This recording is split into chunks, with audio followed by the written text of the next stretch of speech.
Back இன்னைக்கு நருட்டோவோடைய part 6th video தான் பார்க்க போகிறோம்.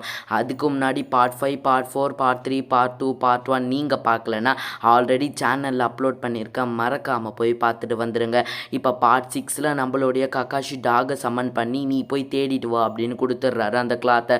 அதுக்கப்புறமா அந்த டாகோட ஹெல்ப் மூலிமா அகாட்சுகி இருக்க ஒரு ஆர்கனைசேஷன் இடத்துக்கும் போயிடுறாங்க. அகாட்சுகியோட லீடர் கண்டுபிடிச்சிடுறான் நம்மளை நோக்கி யாரோ வந்துக்கிட்டு இருக்காங்க அப்படின்ட்டு. உடனே நம்மளுடைய சசுரி டைதரான்னு சொல்கிறாங்க, கண்டிப்பாக அது லீஃப் ஷினோபியாக தான் இருக்கும்னு. உடனே அகாட்சுகி அங்கேருந்து கலைஞ்சு போயிடுறாங்க, சசோரி டைடராவை மட்டும் அந்த குகைக்குள்ளேயே விட்டுட்டு. அதுக்கப்புறமா நம்ம லீஃப் ஷினோபிஸ் எல்லாம் வந்துடுறாங்க, அதாவது காய், அப்புறம் நம்மளுடைய லீ, அதுக்கப்புறம் டென்டென், நெஜி, ககாஷி, நருட்டோ, சாக்குரா இவங்க எல்லாம் அந்த குகையை தேடி வந்துடுறாங்க. அந்த குகையாண்ட ஒரு கல் மாதிரி இருக்குது, அந்த கல்லில் ஒரு சீல் டேக் இருக்குது. அந்த சீல் டேகை நம்ம எடுக்கணும் அப்படின்னா சுற்றி இருக்குது 5 சீல் டேக் இருக்குது. அந்த 5 சீல் டேக் எடுத்தால் மட்டும்தான் அன்டன் பண்ண முடியும். அடுத்த பாட்டுக்கு வெயிட் பண்ணுங்கள்.